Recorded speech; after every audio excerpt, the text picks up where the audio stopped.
Hello, everyone. Welcome to the market update for Tuesday, September the 21st.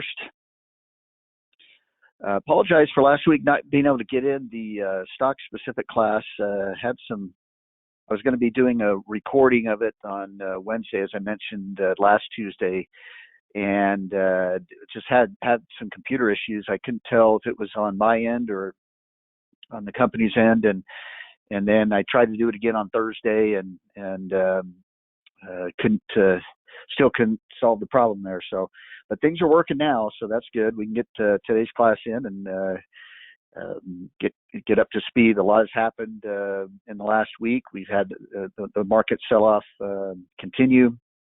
It's dropped a little bit further than I was expecting it to, and it still might have further drop.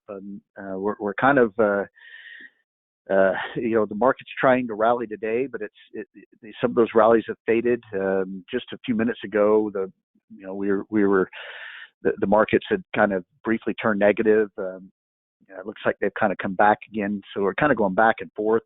What I really would have preferred for today, from a bullish standpoint, was to see more of a gap down at the open, kind of a panic open, and then see a little bit of a bullish reversal. Whenever you have these gap ups during declines, especially if they fade, it can really lead to a lot more selling. That's when kind of that panic selling starts picking up. Is when people think that that we're at the bottom, they start buying the dip, and then it rolls over again, and then they start to panic sell. They don't really have a plan for their trade. They just want to lose more money. And that kind of creates that panic selling. So we'll see how that kind of plays out. We'll look at the charts here in just a second. I'll be able to show you a little bit more visually what I'm talking about. But as far as the direction alerts, we saw momentum really slide. You can see it up here. The red line is momentum. You can see it really is dipped down. It's now in the extreme area over here at the far left side of that box. So from a momentum standpoint, it's showing that we've got to be pretty close to a bottom. Now, again, in some of the real rare conditions where if there is more selling or this bigger sell-off coming, it can stay extreme and stay to the far left side of that box for a while as it really drops. We saw that happen when COVID broke out. We had that really massive selling that took place. These indicators were at the far left side for quite a while. I don't expect that same type of sell-off. That was really kind of a once-in-a-lifetime situation. We've never seen the market sell off that quickly and that deeply in the market's history. And so, to expect it to happen again is not realistic. But our job is not to try to be market psychics or try to predict things. But we also want to focus on probabilities. And when you see these indicators get to the far left side, the probability is that you're a lot closer to a bottom. And so what you start to look for is signals to buy. Do you start to see bullish reversal candles taking place? Do you start to see charts that start to have higher highs, higher lows, start acting like uptrends? And so part of what we're going to be doing today is adding a bunch of stocks to, and I want to kind of take a broad range of different sectors, but start adding some stocks to that watch list so that if we are bottoming out and starting to turn the corner, that we've got a list of stocks we can turn to and start jumping into. Our portfolios really dropped back down. We've stopped out of a lot of trades. On some of them we stopped out by moving those stops up. We stopped out at break even or at small profits. We did take a couple full losses at getting stopped out of a few of those, and we are down a little bit in the overall portfolio. But this is where the opportunities are to really grow your portfolio. When you've had a big sell-off, you want to, and we have a lot of capital. We kind of took some defensive measures, got out of a few positions, didn't get into new positions If you remember back in some of the earlier updates a couple weeks ago, because of the market conditions, we were being very cautious. We didn't want to add a whole lot, and this is why, because you get these sell-offs, you want to have cash available to be able to jump in and take advantage of that dip to really be able to participate in the next rally whenever it takes place. The breadth is backed off. It's not into the extreme on the left side there, but it is in the high area down here for potential for a bullish reversal. That is something we do want to keep an eye on. If the market does start to rally, do we see the breadth of the market increase? Meaning, are there a lot more stocks participating in a rally, or there's just a few stocks that are leading the market higher? Especially after a big sell-off like this, you want to see broad participation in a rally. You want to see a lot of stocks benefiting from the market moves. Sentiment is still relatively high, and this is what worries me a little bit. A lot of times, what creates that additional selling or that panic selling, and we really haven't had a panic sell-off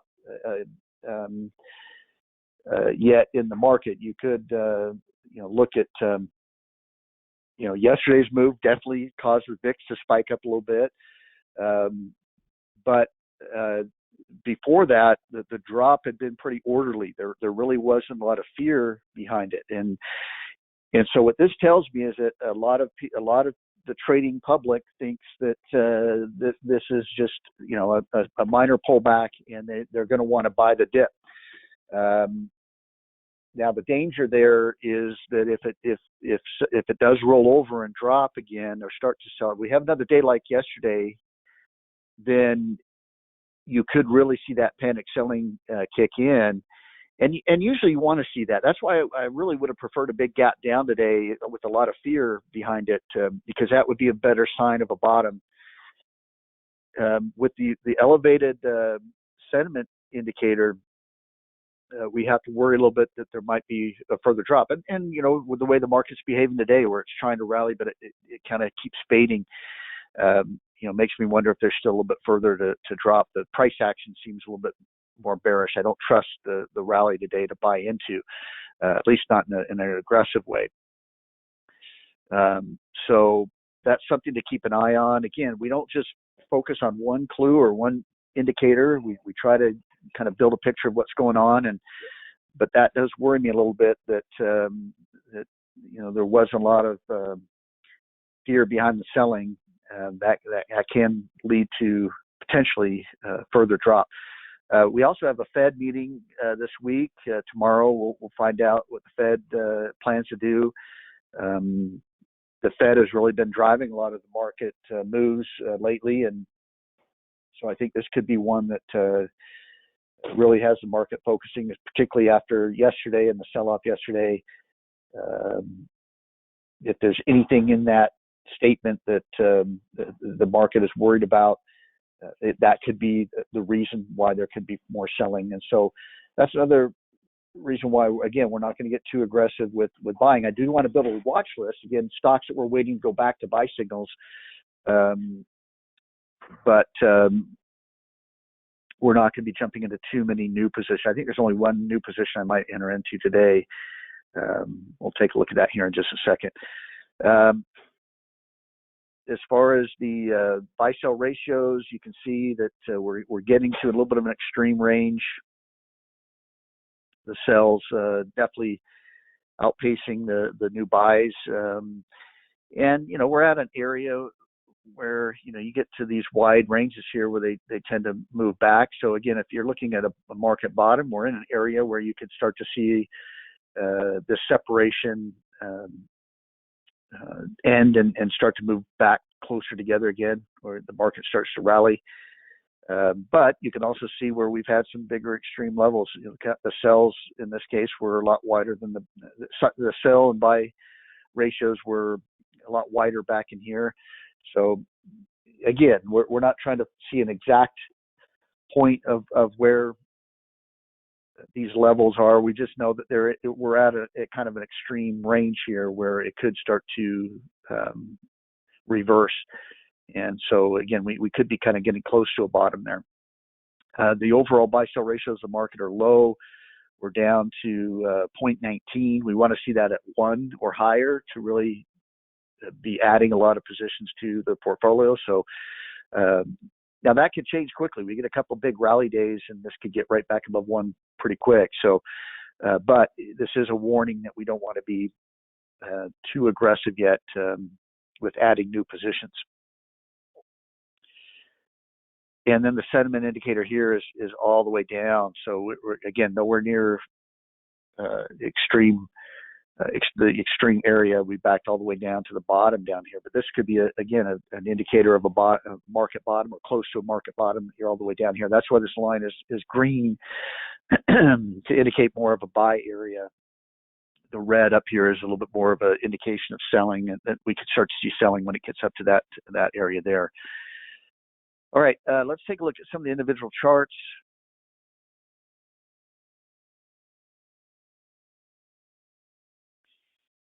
And you can see what I was talking about, that you know, we're positive right now. The markets are up, but they're only up slightly.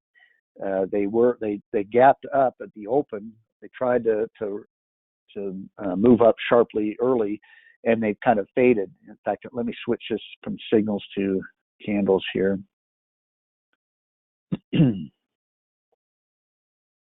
So here's where we closed yesterday. And we did close off the lows of the day. That last half hour, the market did rally back up, but it didn't rally all the way back up. And so really this created an indecision candle, you know, where it didn't reflect strong buying at the end that would catapult, you know, so we didn't get that hammer candlestick formation that I'd like to see to indicate a high probability that the stock could rally the next day. It was more of an indecision candle. And then you can see today where we opened up higher right here. We gapped up at the open, tried to rally a little bit. Now we faded, and we're basically right near where we closed yesterday. And so it's something to keep an eye on going into the last hour of the market to see if we start dropping to start going negative. It could lead to the market selling into the close instead of buying into the close. So that's something to kind of keep an eye on. Now, a couple of things I pointed out in past updates, recent updates, is, you know, we were trying to hold this support line right here, and we broke below it on Friday, and then we had the big move down on Monday. Now, another thing to keep an eye on, this is something that you want to learn, kind of tuck back in your memory there, because you'll use it a lot in your trading career. And again, it's not one thing that is going to lead to an absolute market move, but it's something to add to the analysis that you're doing. And that is that whenever you have a decent sell-off on a Friday, it usually continues again on Monday. Markets rarely bottom on a Friday. So anytime you have a big down Friday or a very negative Friday, and again, I'm not talking about a mild down day. So I'm not saying any down day on a Friday is going to lead to a down Monday. That's not what I'm saying. But when you have an unusual, and again, this could be relative. So, you know, if you've had kind of a flat market and then suddenly you get a decent sell-off on a Friday. But anytime you get an unusual sell-off on a Friday, typically you're going to see it continue on Monday. Markets, the phrase is that markets typically don't bottom on Fridays. And now, again, the key word there is typically. There are going to be situations where the market rally. In fact, we had one recently where I think I was talking about this a couple months ago or so, where we had a down Friday, and I made the comment that markets don't typically bottom on a Friday, and then we did rally on Monday, rallied right back up again. But it just, that's something just to kind of be aware of, that typically you don't bottom on a Friday. So it wasn't surprising that the market sold off yesterday to me. We closed not only lower on Friday, but at the lows of the day. So a very bearish candle, and we broke that trend line. Not surprising at all that we had that sell-off on yesterday on Monday. But that does worry me a little bit. Now, just because you break a trend line doesn't mean that everything's going to collapse. If we take a longer term chart here, in fact, let's look at the longer term chart here, because I do want to point a couple things out. But we've had you had a situation back here where you had a trend line in place, and then you broke it, and you could look like everything was going to fall apart, but the market managed to rally back up again from it. So you draw these trend lines in. You do want to pay attention to them, but it doesn't necessarily mean that we're going to end up all the way down here just because we broke this trend line right here. But we do want to keep an eye out for.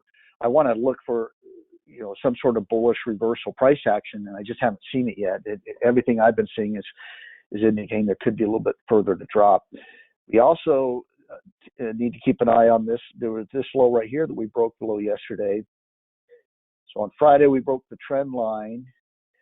Monday we broke to a lower low right here. So we'd had higher lows and higher highs, and now we've gone to a lower low.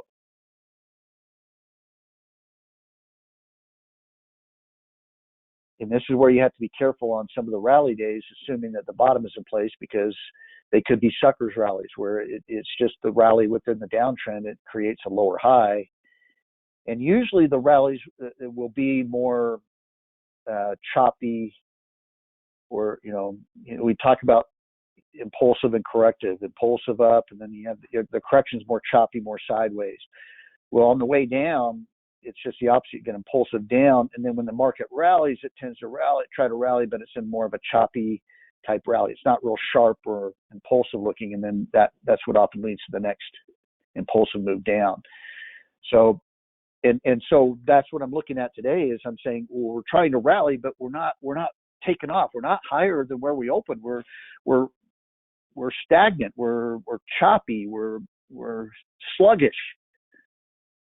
And so that's what makes, and again, you combine that with the context. You've gone to a lower low. This move was looking more impulsive as it's dropping. Could this be corrective, leading to another move down, another sell-off down, another impulsive move down? So that's something we'll be keeping an eye on. But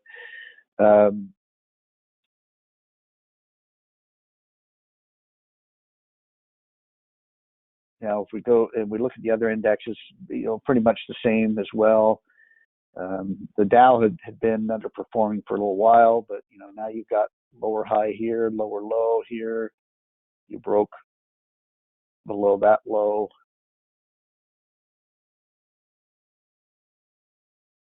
And again, every now and then, back out and look at a longer term chart too. Sometimes you can see. Notice here that although we've had these pullbacks along the way, that we've been moving in this direction. In fact, a lot of times what I like to do is draw a line across the tops.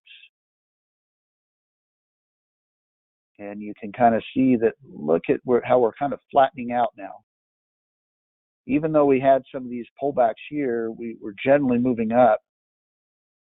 And now we're starting to fade sideways a little bit here. It could mean that we're kind of peeling off for a bigger correction. It's possible that we're getting there. That's something to kind of keep an eye on. The market is definitely looking different. Qs, I think this is going to be really important because they've been the leadership. They've been the strongest stocks in the rally, or the tech stocks, the NASDAQ 100. And now this, despite the sell-off here, we haven't dipped to a lower low yet on this. It's kind of held. It did break its uptrend line right there, but it hasn't gone to the lower low yet. We can extend that back even. So It would like to see if that could hold and if this could lead us out. Could it start to rally and maybe lead us higher here? If it breaks down though, then that could really be concerning, that all the indexes now are breaking to that lower low.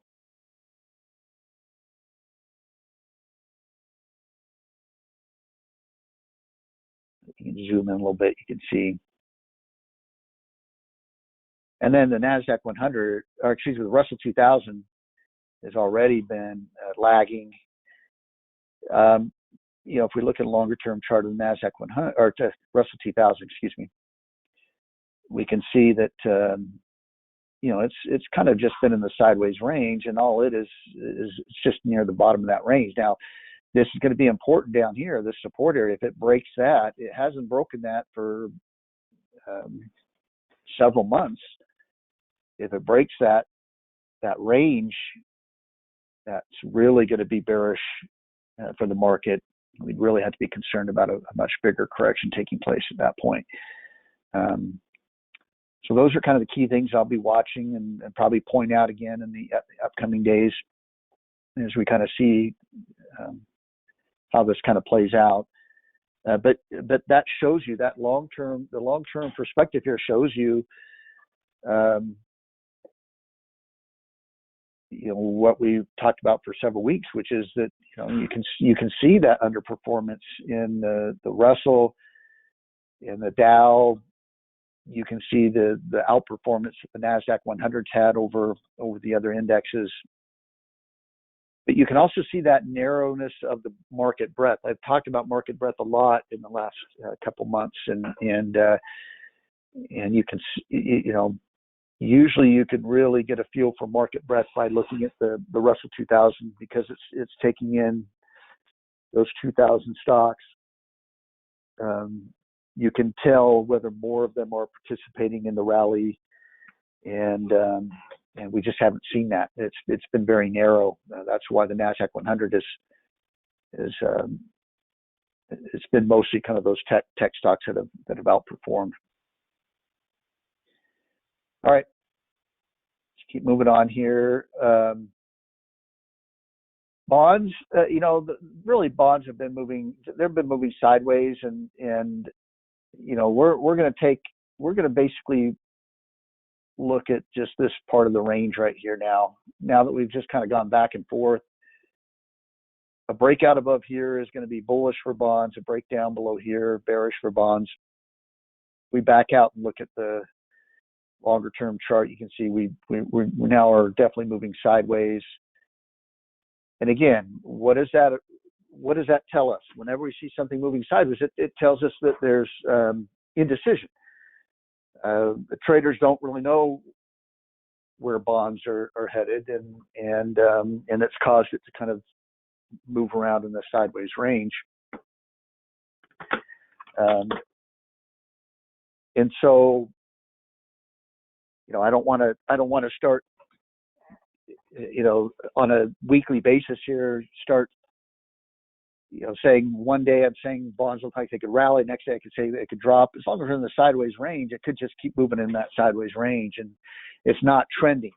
And so now the context here, though, the previous move before it moved sideways was up. And so whenever you see a stock moving sideways, you want to pay attention to the direction it's moving in before it moves sideways. That's where it's more likely to move in after it's done moving sideways. That would indicate that ultimately bonds should break out to the upside when the sideways move is done. Doesn't have to, but that's the probability. And so I'm just going to make it simple and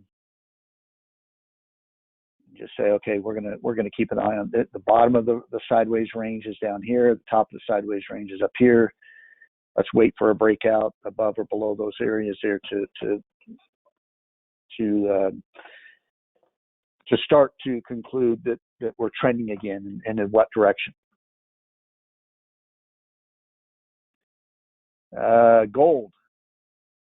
Gold took a big dip down here. Now, the longer term context here, as I was talking about the last several updates, is that I looked at potentially This being the larger correction in gold, this being an impulsive move up, and this being maybe an ABC correction back down, setting up for another move up in gold.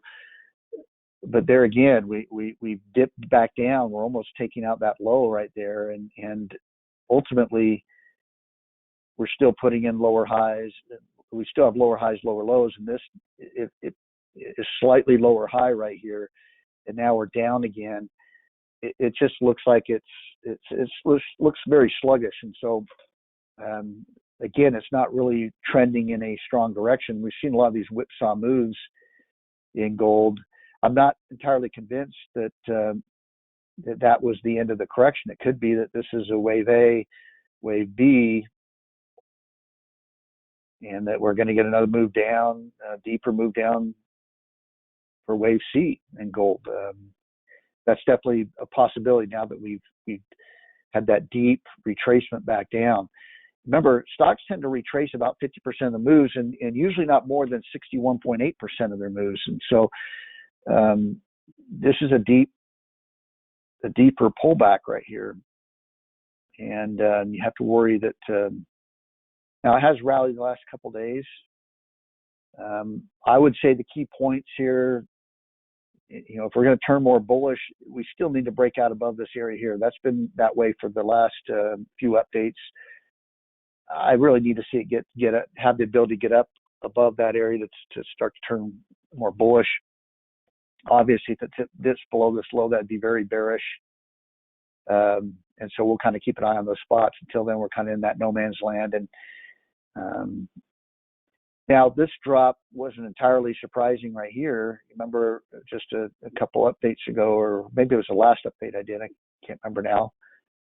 Was it last week that we talked about how this looked more sideways? This looked a little bit impulsive right down here. This looked a bit more sideways, and it looked like we could have another move down. I think I did talk about this last week.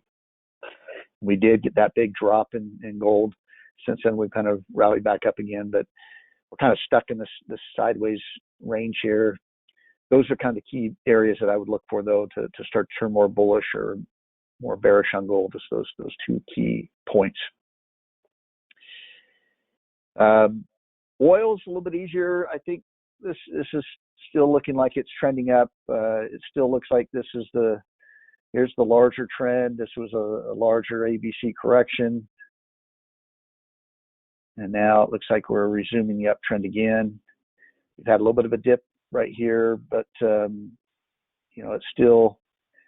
we still have higher highs, higher lows in place. Even though this is a dip down, it could still drop and still give you a higher low unless it dips down below here. But oil still looks, and obviously it'd be a lot more bullish on oil if it can break out. Now the key here, whenever you get a breakout and you've had this larger correction,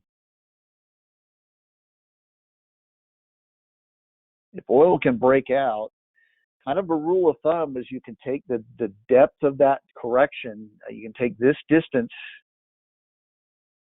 from the start of that correction to the bottom of the correction, and you can project that distance upward to give you kind of a minimum expectation of how far that stock should go, or in this case, the oil chart should go if it breaks out.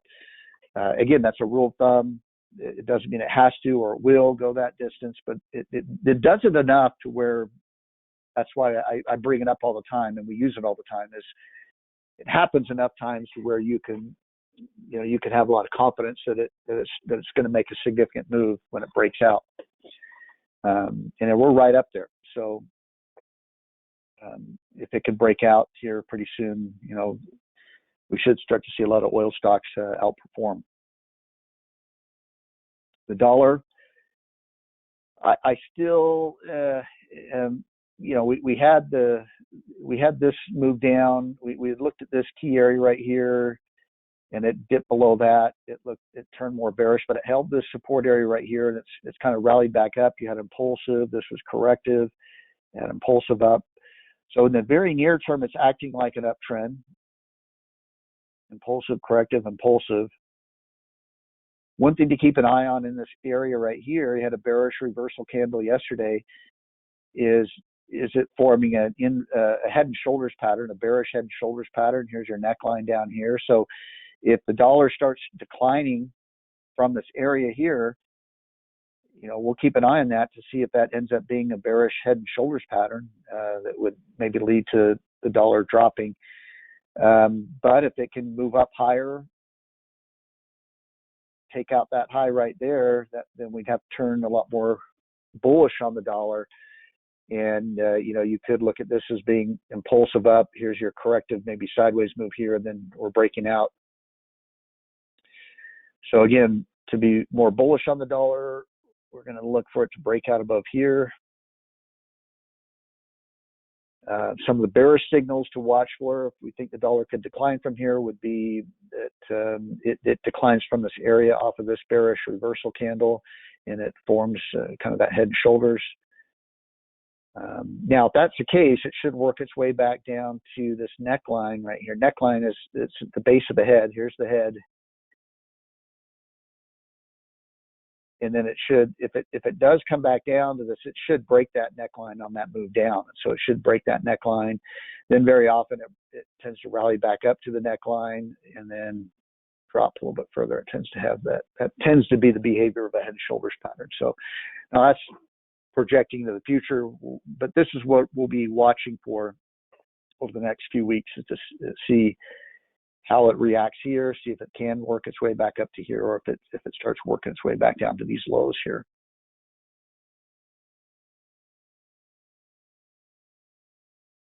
The VIX, you can see the VIX spiked up yesterday, but also faded off the highs as we rallied into the close a little bit there. So,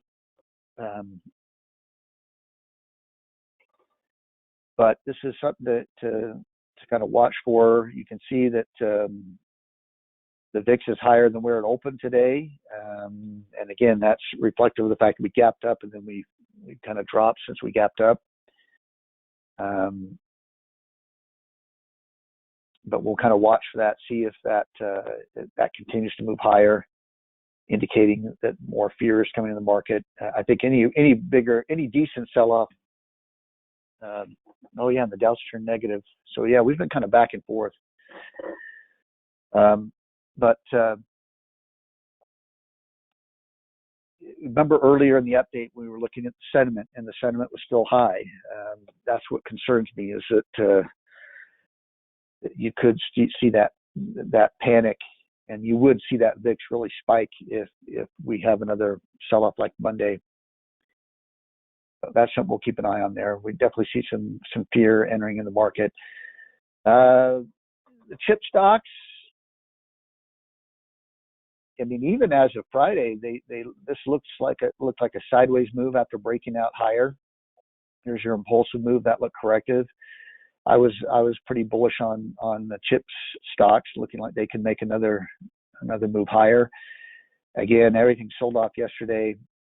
We still have a higher low in place here, and sometimes, I've mentioned this too, when you have these sideways moves, sometimes you get a dip below that kind of creates the buying. What creates a sideways movement is that there's indecision, and it could be indecision from buyers too, that they aren't fully confident that the stock's going to go higher, and sometimes, or they're waiting for a bigger dip to buy, and then suddenly you get that sharp dip, and then that's what kicks off the buying and kicks things off moving higher again.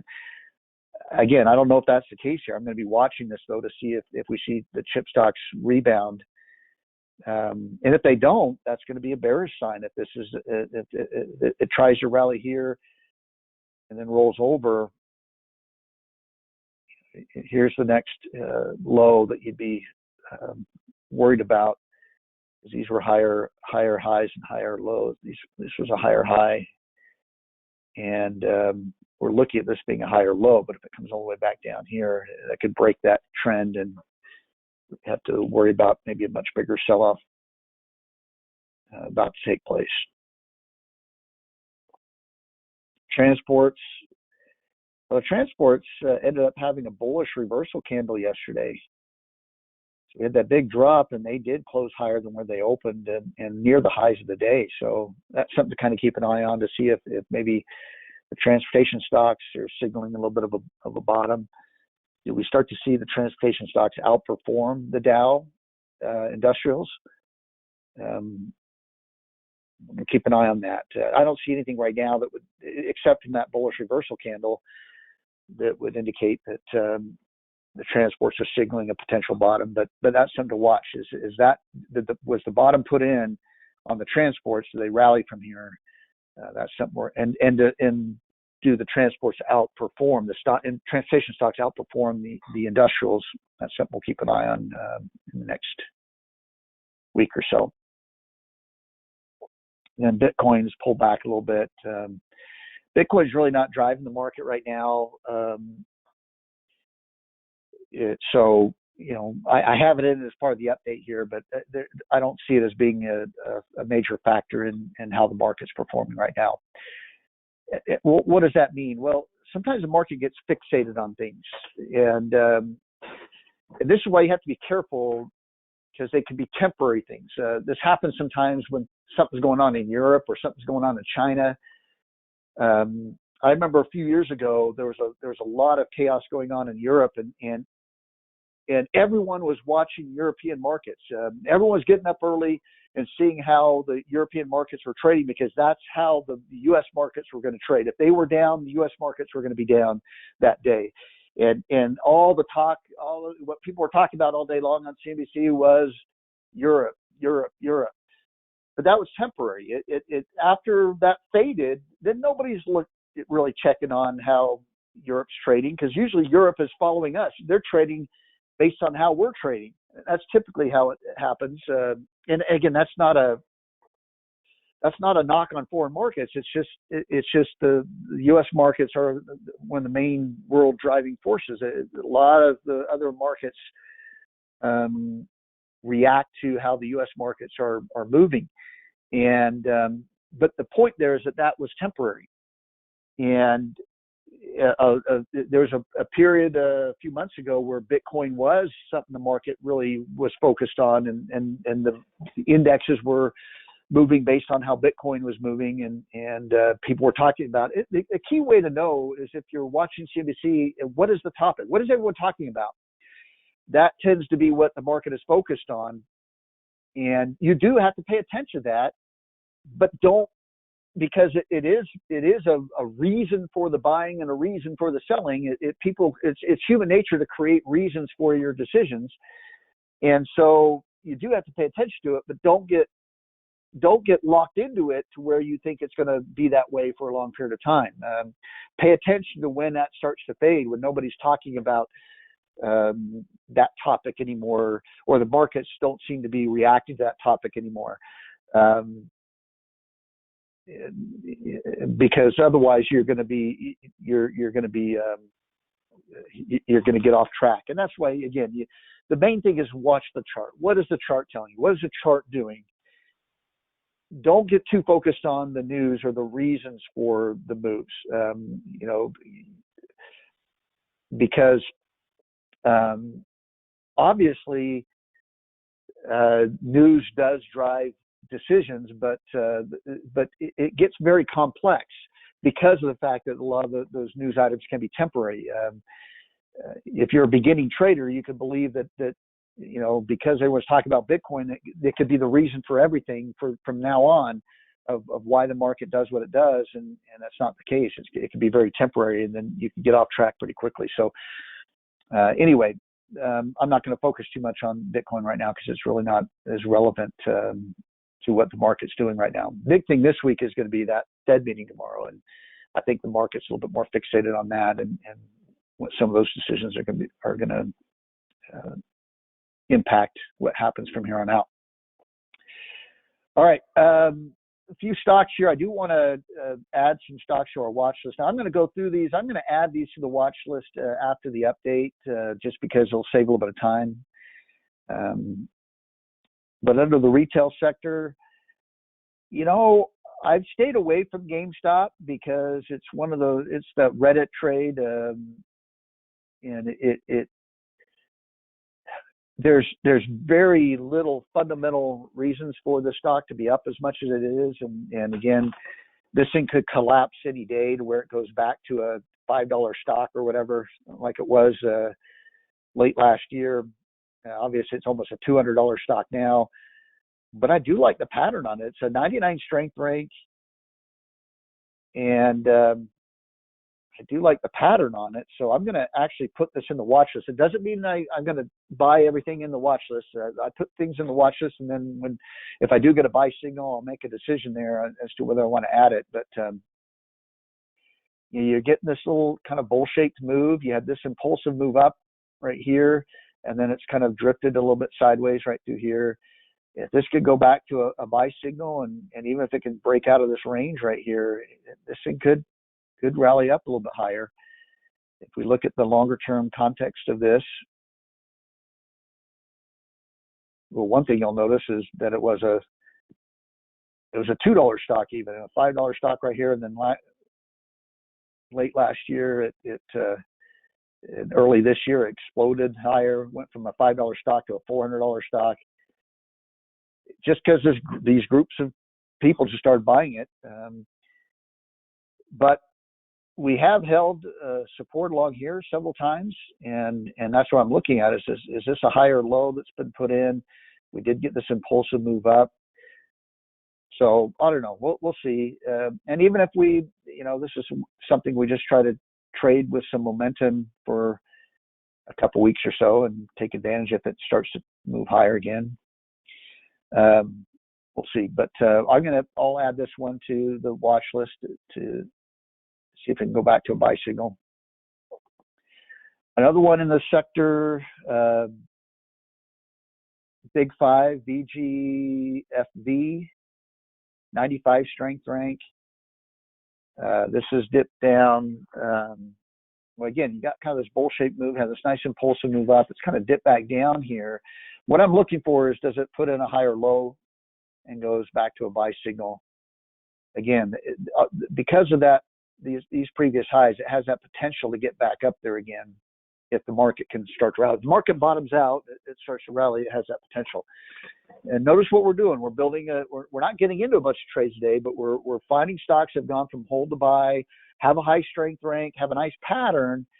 And if the market has bottomed and it starts rallying back up, these will go back to a buy signal, and then we could get aggressive. And if the market does rally to new highs again, we can make a lot of money with these things moving back up. So we're looking for strength right now. Stocks that have maybe pulled back a little bit during the sell-off, but their overall patterns still look pretty good.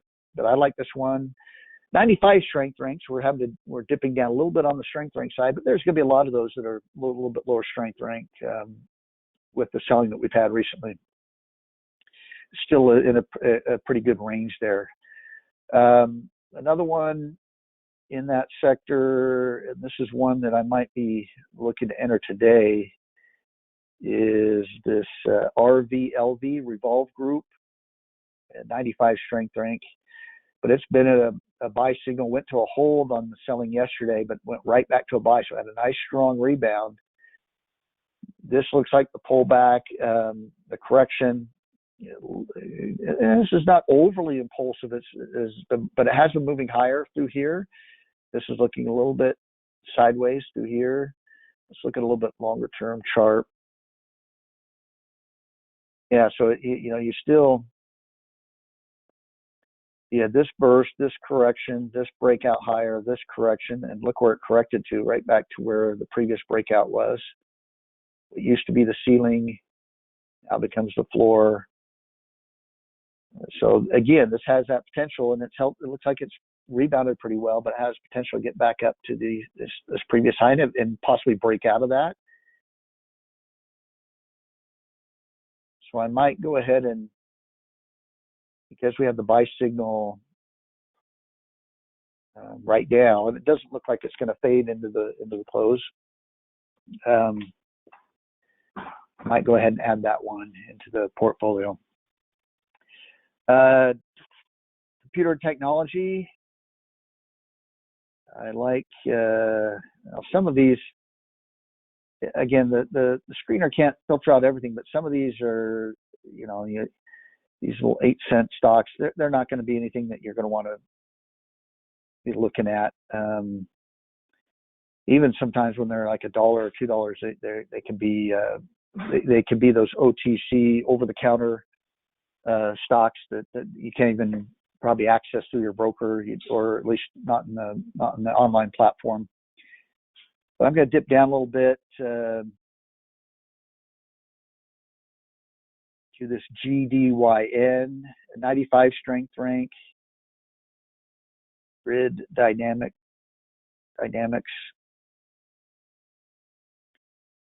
and I like this nice impulsive move up. This looks like a possible ABC pattern right here. I like that more corrective looking move to it. We'll wait to see if this can go back to a buy signal. It's probably very close to going back to a buy signal. Yeah, we're right there.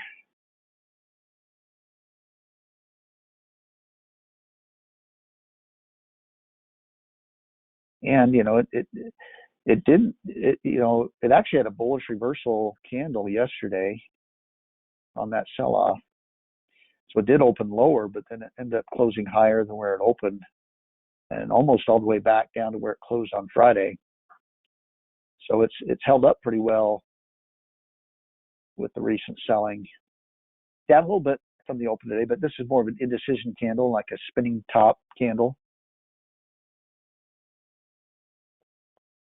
And we're going to put this in the watch list anyway, so we're not getting into this one today.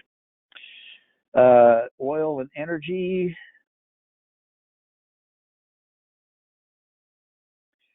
One of the things that's interesting is that with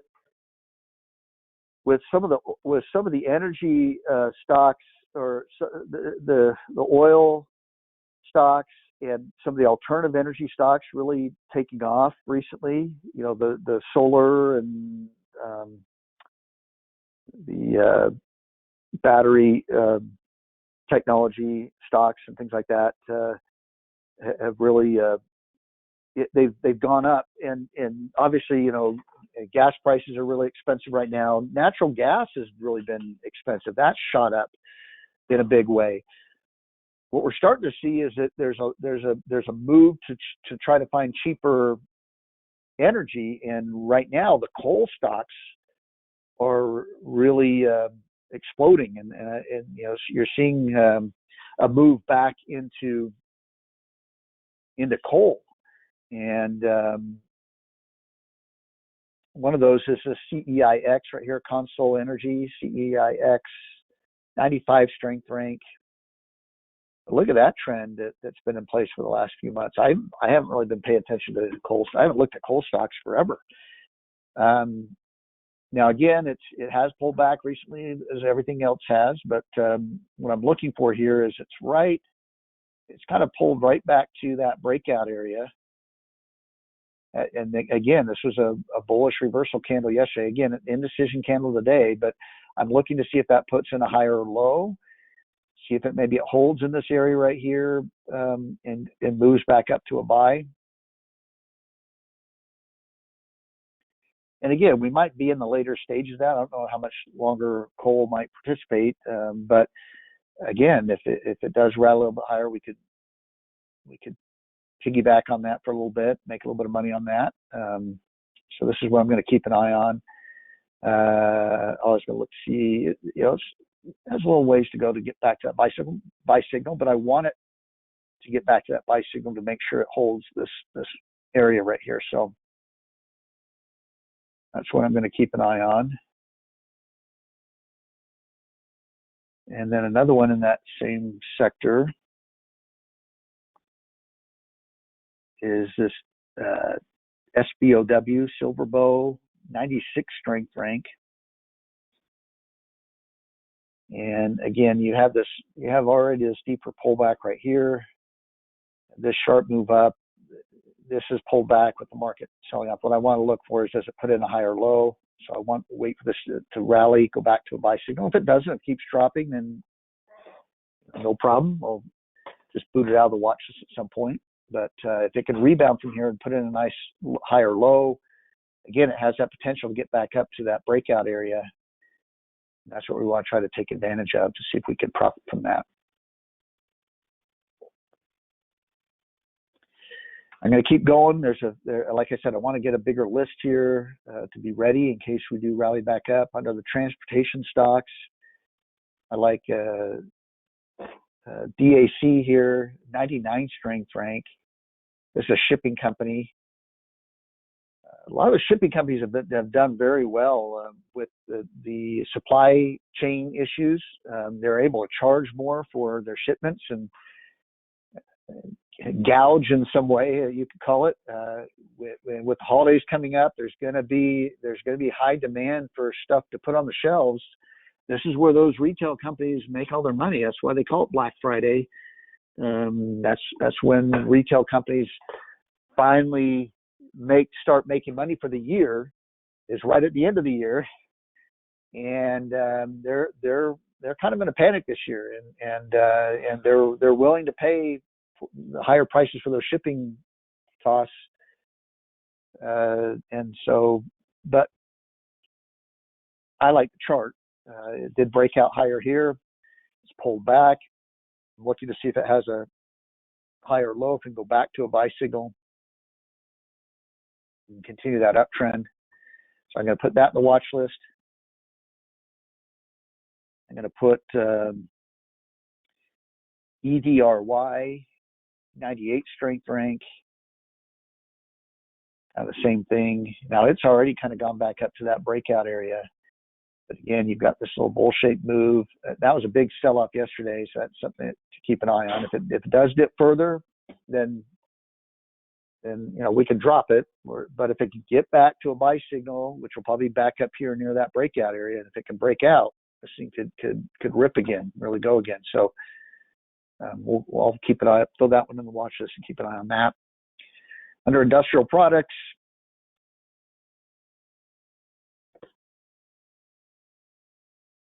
I like IKNX, 98 strength rank. Again, you can see had this nice uptrend through here. Impulsive move up. This has looked a little more choppy as it's pulled back. A little bit of a triangle formation kind of forming here. If it can break out to the upside there, this could continue that uptrend.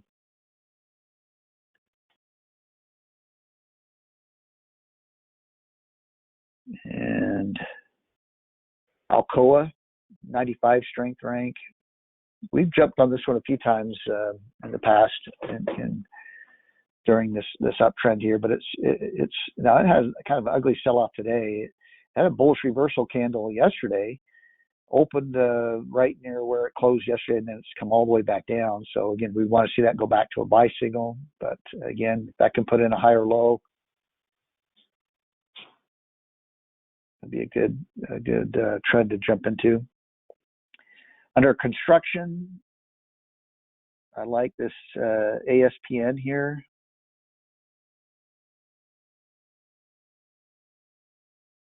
Again, nice corrective pattern. Again, it looks higher highs, higher lows. It's acting like an uptrend. Just go back to a buy signal.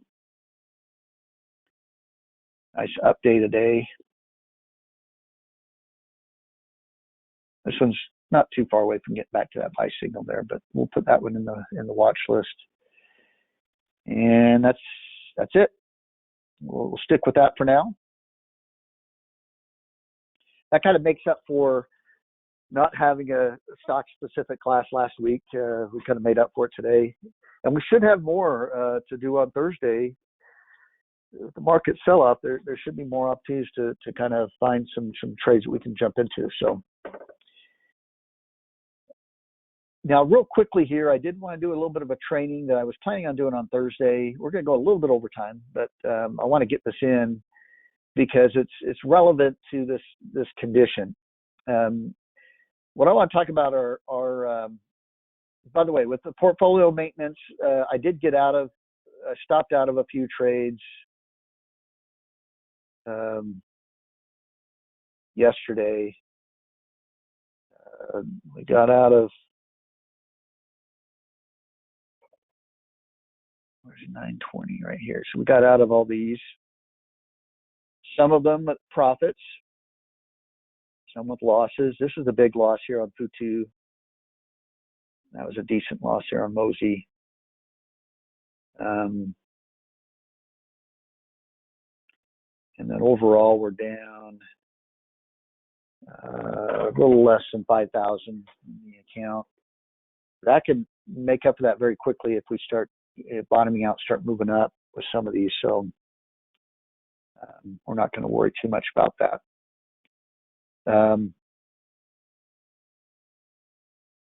I don't see anything that I'll be looking at that needs to be stopped out of today. I think most everything is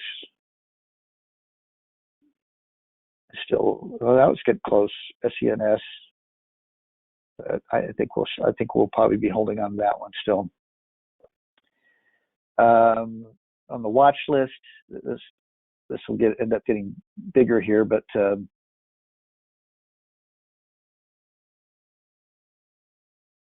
Tesla's one I might be jumping into between now and Thursday if it gives me a buy signal. I like the pullback. This thing can go back from hold to buy.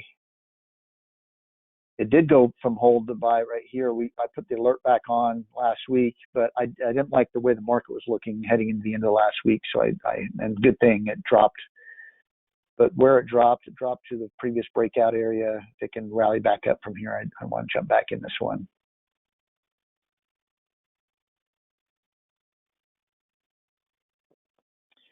What I want to talk about is, so if we go, let's switch this back to candlesticks here. Let's go to the S&P chart. We have a tendency to be more bullish and look at things at being more bullish. It's real easy to look at this and find reasons to buy. Oh, here's a pullback, here's a dip, let's buy into this.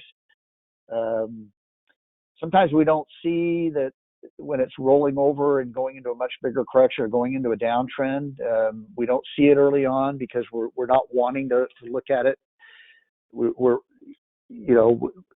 This is always a danger in chart reading, is that if you have a preconceived feeling going into looking at the chart, you're going to only see in that chart what you want to see. Meaning, if I am really bullish on a stock or the market, I'm going to look at almost every chart as reasons why that stock is going to go up. Even if it's giving me these subtle clues I teach about, lower highs, lower lows, or something like that, or impulsive corrective type movements, even though those clues could be saying it's more likely to go down, I can kind of ignore those and only look for reasons why the stock could go up. That's why it's very important, and I try to do this in almost every trade I make, is I try to force myself, if I see all these reasons why the stock is acting like it wants to go up, and I see all these reasons why it should go up, I try to force myself to come up with an argument of why it could go down. Meaning I try to just, before I buy that stock, I'll take a few minutes and say, okay, if I think the stock's going to go down, what's the argument of why the stock should go down? What are the clues that are telling me the stock should go down? And if I'm trying to look for those clues and they're just not there, then I'm really confident that I'm making the right decision, that the stock should go up, that original analysis is probably pretty sound. But sometimes you start to do that and you come up with an equal amount of reasons why it could go down, or maybe more reasons why it could go down, because you force yourself to look at it from a different perspective. And that warns me a lot of times to maybe not get in the trade, or maybe wait a little bit longer, wait for a little bit more confirmation. Or if I do go ahead and get into it, because I'll still might override that and go ahead and get into it, but at least I go into it with my eyes wide open. I recognize that there were some bearish signals in there, and so if the trade starts to turn around and not work out, it's not surprising me. It's not catching me off guard. And, it's easier to take that loss then, because it's like, oh, well, I realize this could happen, that could happen, and I'm going to go ahead and stop out. So one way that I do it with the indexes is that I look at the inverse. There's inverse ETFs out there right now on a lot of things, but there's inverse ETFs on the market indexes, meaning that they do the opposite of what the indexes are doing. If the indexes are going down, these inverse ETFs are going up. Now, another reason why that's important is because if you don't like to short stocks, and shorting stocks is pretty risky because you have this unlimited risk associated with shorting. And I did a training on shorting a while back. You can look that up on YouTube. But it can be dangerous. So what if the market's going to be selling off for several weeks? Well, you can use these inverse ETFs to be long the market still and benefit when the market is dropping. Now let's take a look at some of those inverse ETFs, and you can kind of see what I'm talking about. You might want to. You're going to need to probably create your own watch list on this one as well. And there's only what I've included here are the regular. There's a regular inverse ETF, and then there's a leveraged inverse ETF. Now, the leverage ETFs are a lot more risky. I don't recommend them. Basically what happens is if the market goes down $1, the inverse ETF would go up $2. So it's leveraged. And now that sounds great because it sounds like, boy, if you're right, then you're really going to make a lot of money. But the problem is that they reset every day. It's not like you can hang on to this over time and it'll outperform. It actually will underperform the market over a long period of time. There's warnings about inverse ETFs. You'd have to kind of do a little bit of research on those. Do a Google search on warnings of inverse ETFs, and you'll probably find some free reading material out there where you can educate yourself a little bit. And there's explanations of why they're risky. So I don't really recommend those. I have included them because I do use them sometimes if I think a sell-off is imminent, like it's about to happen, which is what I thought last Friday. Then those leverage ETFs can do very well, and if you time it right, they can help you make a little bit more money using the leverage ETF. But you have to be really good at timing things, and that's kind of the tricky part. But the inverse of the S&P 500 is the SH. That's just the normal inverse. The leveraged ETF for the S&P 500 is the SDS. For the Dow, the regular inverse ETF is the DOG. The leveraged inverse ETF is the DXD. For the NASDAQ 100, the inverse is the PSQ. The leveraged inverse is the QID. And then the Russell 2000, the RWM, is the regular inverse ETF. And then the leveraged inverse ETF is the TWM. Now, if we look at a chart, this should have been moving up recently because the market moved down. And sure enough, we can see that here. The SH moved up. So if I think the S&P isn't done dropping here and it could have further drop, I could buy the inverse ETF. It's about $15 right here. And if the market keeps dropping, this should keep moving back up. And it allows me to be able to be long and still make money as the market is dropping. And you can use these too as a little bit of a hedge. Now, this is the reason why I'm a little frustrated with the computer problems last week is that I wanted to add one of these into the portfolio because of the way the market was acting late last week. It was looking like it could sell off a little bit more. And I wanted to see if we could make a little bit of money from that sell-off using an inverse ETF. And what I was trying to capture is exactly what happened yesterday, to have that big drop and have this spike up. But I missed it. I'm not entirely although I think the market could have a little bit further to drop if it fails to rally from here. I do think we're a little bit closer to a bottom. I don't expect too much more downside, and so I think it's a little bit more risky to enter in right now. But sometimes what I'll do is I talked about having a different perspective. You can use these inverse ETFs in a way to kind of double check your analysis of the indexes. If you're always trying to find reasons why the market's going to go higher, throw a chart of the inverse ETF, and now it's like, okay, does this look like something I would want to buy? Well, I mean, you had this lower highs, lower lows. If I didn't have a label on this, I'm just looking at this chart. I think, boy, it hit a lower low right there, and then boom, it moved up sharply. So we had a little bit of an impulsive move up that went to a higher high. If this thing can pull back a little bit and give me a higher low, yeah, I'd love to buy this. It looks like it's starting to turn the corner and go up. Yeah, I'm really bullish. You might find that you're really getting bullish on this chart. But what does that mean? Well, it means that this is the inverse of the S&P 500. That means you probably need to get really bearish on the S&P 500. But this could be a way that you can kind of help deal with that normal bias, that normal bullish bias that a lot of traders have. Is you're looking at the exact opposite. I wish we could do this with every stock. I wish there was an opposite chart.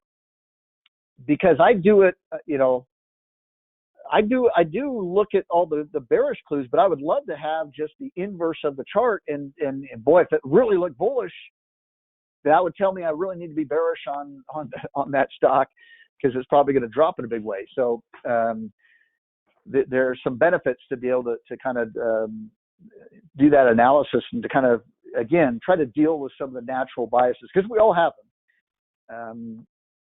And I have to force myself to look, to make the opposite argument, to see if I'm on the right track with my analysis, or if I'm trying to talk myself into a decision I already want to make. I already want to buy the stock. I'm just talking myself into give me enough reasons to go ahead and buy it. So there's a couple of uses for these inverse ETFs.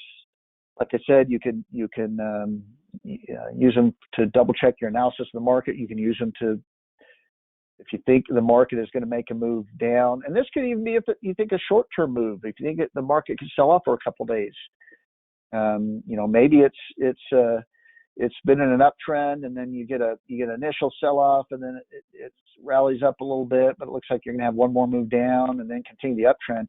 You think you have potential to have one more move down. You could buy the SH for just a couple of days to have it move down, and you could use a tighter stop. One thing, if we wanted to buy this, and maybe we go ahead and do that. Maybe we try it. We go ahead and buy the SH. It did break out to a higher high right here, and then you can use a real tight stop. If it closes below the low of the previous day, I'm going to go ahead and get out. You could have a real tight stop there, and so you're looking at it just as a short-term hedge in case the market sells off a little bit further. You could do something like that. Maybe we'll go ahead and try that just to have a little bit of an example of it. But let's go through a few of these here. The SH, here's the inverse, or the leveraged inverse, the SDS. Here's the Dow regular ETF here, and you can see that this is really kind of come off this has gone to definitely a higher high right there, broke that downtrend.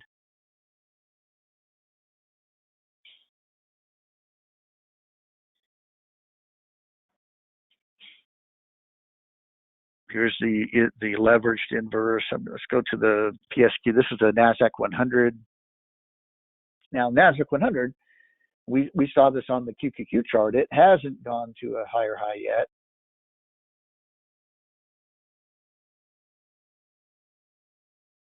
So you'd have to wonder, you know, is this really turning the corner here, or is it going to roll over and go to a lower low again?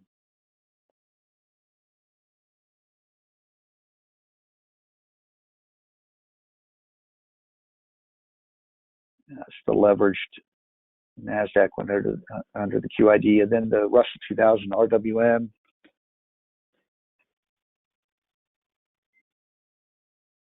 So anyway, I just want to point these out if you weren't aware of them. There's the leveraged inverse ETF, so that you can use them. But let's go into, let's go back to the SH. I'm going to go ahead and add add some shares to the portfolio here. Well, let's go back. Shoot.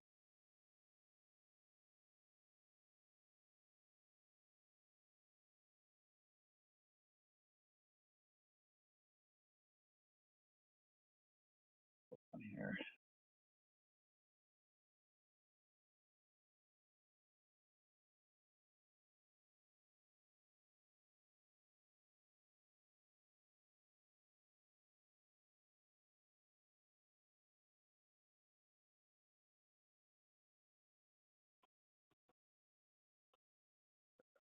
Sorry, I'm just trying to.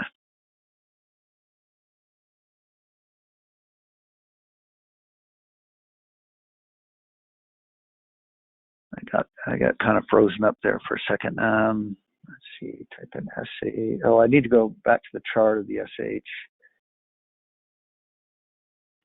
because we're going to use a tighter stop, a close below the previous day, but I'm going to use this stop down here, this previous low, to determine my risk,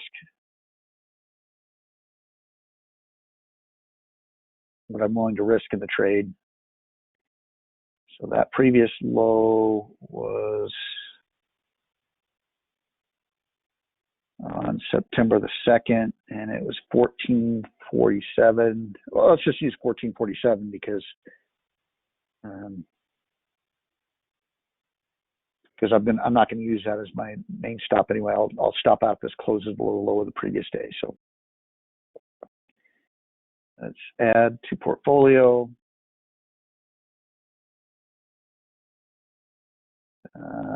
Put our stop price in at 1447.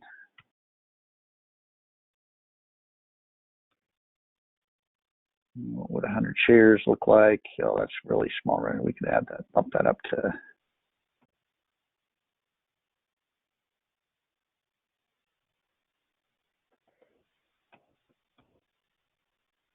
Let's do 2,000 shares.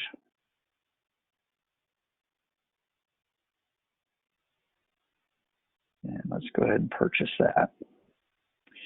And before I forget, we're going to add was it RV, was it R, what was that? It's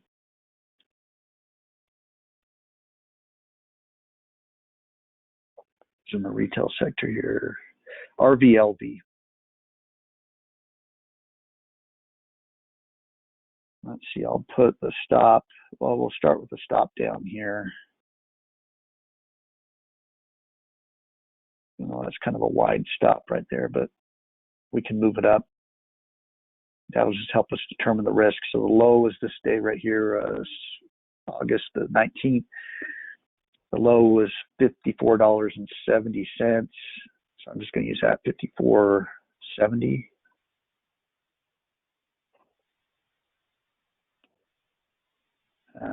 Let's add to portfolio. Stop price at $54.70.